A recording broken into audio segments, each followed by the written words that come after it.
Hey y'all! First off, welcome back to the Gritty Gospel. This is Heather. My family and I, we just got back from eating lunch together after church, and I just wanted to get on here and encourage y'all real quick. I was picking my girls up from Sunday school, and I go in to get them, and I was a little bit early, so I waited outside. I was waiting like 10 minutes, and one of the teachers came out, was asking me, just like, hey, she's like, now whose mom are you? Because we've been visiting a new church, and I told him whose mom was, and she's like, oh, okay. She's like asking some questions, and I kind of knew where she was going with this, but I was like, okay. And I said, yeah, I was like, one of my daughters is not a strong reader. I was like, oh, okay. So I started telling her about that. I was like, now she's not going to write fast. She's not going to read fast. She's never going to raise her hand, just kind of telling her, like, she's like, oh, okay. She's like, she said, I did notice that this morning because it was taking her longer to write. I was like, yes, it does. Take her longer to write. And then, she would never read. She's like, no, I would never, make her read or whatever. And then she said, she's a little bit wiggly. I was like, she is a little bit wiggly. Sometimes she needs redirection.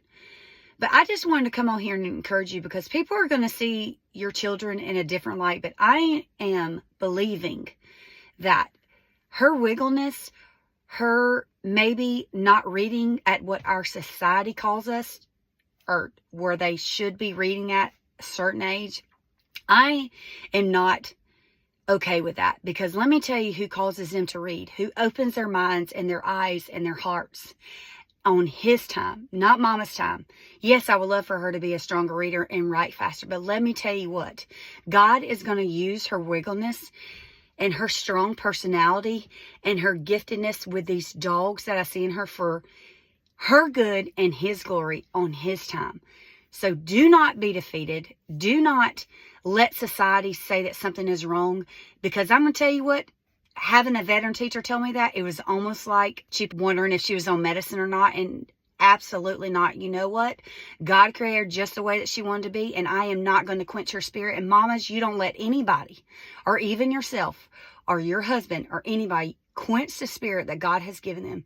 I promise you that the Lord will move in her and move in your son in his time. And you trust him, and you enjoy that wiggleness, and you enjoy being able to teach them, to build life in them, to encourage and to give confidence, because it is not a race to who reads at age 5 or who's reading or potty trained at age 2. God calls them on his time and his will and not ours. So I want to encourage you. Sorry for crying, but it kind of aggravates me. So you stand firm and you embrace that child the way that God made them. And in his time, they will be able to read. They will be able to potty train and to do math and do the multiplication tables. So don't ever think that you are a failure, because you are doing good and mighty works. And God sees you. He sees that child. He knows that child. And I'm just going to tell you, it is a beautiful thing, mamas, that we are doing, that we actually get to see what our kids struggle with, that we get to see the light bulbs happen the moment that God just turns that switch on, and the happiness and the sincere joy that comes from them.